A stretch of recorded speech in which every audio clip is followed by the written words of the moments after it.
Continue with our breaking news for you this hour here on RT International. Two hostage takers at a church in northern France have been, quote, neutralized and killed. That's according to police. Two armed men had allegedly taken up to 6 people hostage. At this point, there is no information on the fate of the hostages themselves. A priest, nuns and worshippers were held by men armed with knives at the Saint-Étienne-de-Rouvray church. Terror units and SWAT teams arrived at the scene. Shots allegedly heard, reports of injuries. The motives behind the incident have not yet been established, though local police are calling on residents to stay behind the security perimeters, not to take footage or get in the way of the police. We'll bring you details on this developing situation as we get more. For the meantime, though, Bruno Drewski, professor at the National Institute of Languages and Eastern Civilizations, now joining us live here on RT International. Thanks for coming on the program. Although details around this incident are sketchy, if it's proven to be another terror attack, it's becoming a bit of a worrying trend in Europe these days. Yeah, yes, of course. It's difficult to say if it's a terror attack or not, but anyway, the climate, the general atmosphere is that every, let's say, psychotic people are tending now to take part in such actions. So whatever is behind this particular attack, the general atmosphere is going in that direction. Because, of course, we have a lot of social problems, a migrant problem, economical problems, and in that situation, the number of people which have psychiatric problems is growing. So everything is mixing now, and as you know, also the police is disorganized and understaffed, and all that is going to make the situation worse and worse. Well, I mean, the town of Rouen in northern France, it's known for being a very quiet town. It's about 1,000 years old. It's, well, I mean, the tourists that go there is a very small number. It's a very quiet part of northern France.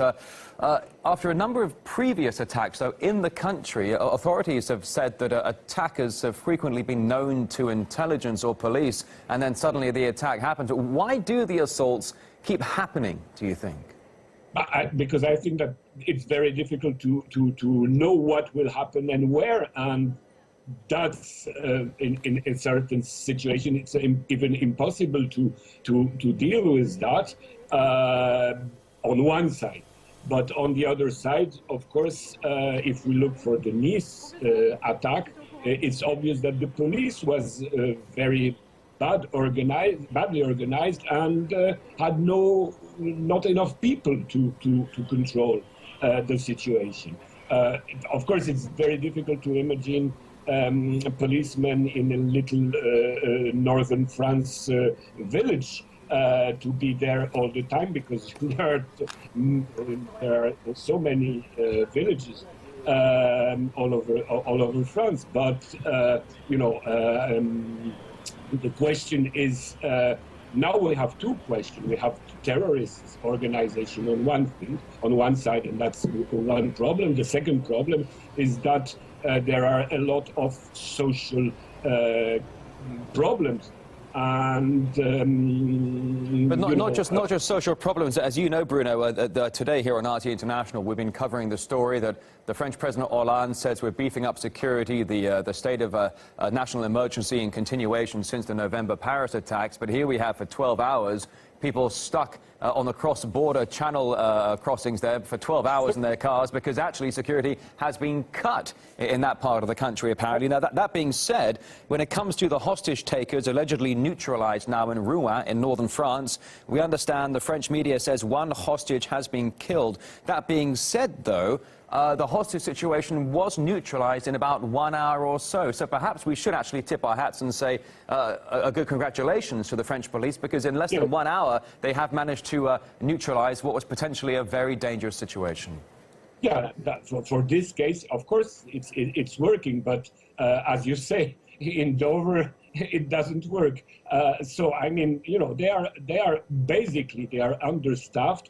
And, for example, in Nice, the problem was that a lot of control was done not by police, because there was too little people, to little policemen, but by security agencies, private security agencies. And that's the basic problem of police now, is that they are overwhelmed with different tasks linked with the so-called state of emergency, which paradoxically lead them to have no time to deal with real problems, because they have to organize the administration of this state of emergency, which takes time and people. Well, and just to give you an update here on this ongoing breaking news here, we understand, according to the French media, one of the hostage takers was killed. One hostage, I should say. One hostage was killed. Reportedly, attackers cut his throat. Details still to come here on RT International. Basically, 2 hostage takers at a church in northern France have now been, quote, neutralized by French police. We'll continue details on this here on the program. Professor Bruno Jurevski, professor of at the National Institute of Languages and Eastern Civilizations. Many thanks. Thanks for your time. All right, more news to come here on RT International. Anastasia Cherkina now, our correspondent, can now join us here live on the program on RT International to bring us up to speed here on some of the latest details that we have. Anastasia, over to you. Well, Rory, this is yet another, of course, sad piece of news coming to us from France. As we know, in the north of the country, this hostage situation has unraveled, and we're yet only continuing to learn more and more details coming in. Now, what we do know is in this northern town of Saint-Étienne-de-Rouvray near Rouen, 2 men with knives went to a church. They kidnapped a priest. They took hostage 2 nuns and several churchgoers. We do know that those numbers are reported to be from 4 to 6 people. And, of course, now we've heard reports that one of the worshippers has been killed by one of those men. We do know that SWAT teams and anti-terror groups and police had, of course, arrived at the scene. And we are hearing now from the police, reported by French media, that the situation has been neutralized. But certainly lots of questions yet to be answered about what exactly unraveled in France this morning. What were the motives of these men? Who were these men? And certainly we are still waiting to hear more reports about the injuries, because certainly there have been several reports suggesting that injuries have been made. We have heard about this one death. Hopefully that will be the last one, but we will be waiting to find out more information and bring our viewers, of course, all the latest as the story continues to bring more details into the light. All right, RT's Anastasia Cherkina, thank you very much for that. Let's thanks, Anastasia. Let's go back to Bruno Jurevski quickly here, the professor at the National Institute of Languages and Eastern Civilizations we were just talking to moments ago. Thanks for popping back on the program so quickly, Bruno. We understand, just to give us our viewers some updates here, the French police say they've neutralized 2 hostage takers in the northern French town of Rouen, though we understand one of the victims killed potentially by a knife to the throat.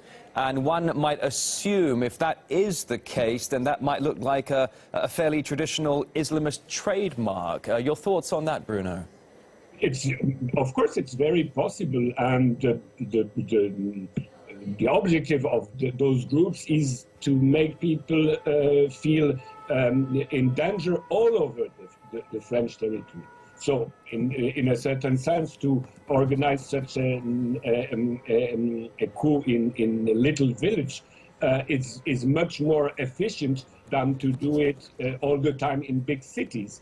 And that's the main problem we have to deal with. If it's a terrorist attack, what we will see, then we have to ask, of course, the question who is behind and why France is the main target now, comparing with other countries in Europe. I mean, Germany was also a target, but other countries are not for the moment, and United States especially are not really a target. So we have to ask why France, and it's obviously linked with French policies in the Middle East or in Libya. Or in Mali, but of course we have to discover what is. Bruno, but is it possible that tactics are potentially changing over time here? Certainly in the past, when it comes to attacks, let's say the Charlie Hebdo attacks or the theatre attack in November in Paris, this was a group, if not several groups of people that were behind this, the criminal acts. Now it seems there almost seems to be a tendency of lone wolves now operating. Is it a sign of the changing methods of potential terrorists? I think that they have different scenarios and different methods, and they use different methods in different times. So police will never be sure what will happen next, and that's part of their psychological warfare, to make people doubting what will happen, where it will happen, how it will happen, and who will carry on that. Well, Bruno, because I mean, you raise a very good point, because one of the questions would be that this hostage situation that now has allegedly been neutralized in Rouen, in northern France, a tiny little sleepy tourist-like village, very, very cute place. But now we have this issue of potential lone wolves. It's no longer such an issue of gangs creating this type of criminalities, but also two armed men. They take a priest, nuns and worshippers hostage at the Saint-Étienne-de-Rouvray church in Rouen. Why would you take a priest, nuns and worshippers hostage? What does that achieve? I think that if it's a terrorist attack, what we will know a bit later. But anyway, if it's the case, it's quite clear for me that the question is to make a break between Muslims and Christians. Exactly what they do in the Middle East. I mean, they are trying to put a religious war, so why they wouldn't do the same in Europe? And why in France, especially, it's logical in their mind to target church and priests in this ideological pseudo-war, because in a certain sense it's not real ideology behind that, it's a manipulated ideology. But of course, that's their strategy of what we can call the clash of civilization. We have a Western-based clash of civilization. But Bruno, I'm sorry to jump in, but I think you're alluding to a potentially very important point here, and that is that we're now getting a report that the one victim among this now neutralized hostage siege at the church in Rouen in northern France, we understand that the priest was the victim. He was allegedly killed with his throat being slashed. That might suggest a religious target, Bruno. Yes, of course, and and it's very clear because the French church now is quite tolerant and has quite a good relation with Muslims. So to target priests is also, it can be aimed to create a gap between Christians and Muslims, but especially between French church, Catholic church, and Muslim organizations. And for me, it looks logical if you take the point of view, I would say, of the terrorists. I mean, that's their main objective is that, to create a civil war atmosphere. All right, Professor Bruno Drewski, Professor at the National Institute of Languages and Eastern Civilizations. Many thanks for your time here on our program today. Thank you, Bruno. All right, we'll bring you more details here on the attack in the north of France. We'll do so in about half an hour's time. For the meantime, though, it's boom bust on RT International.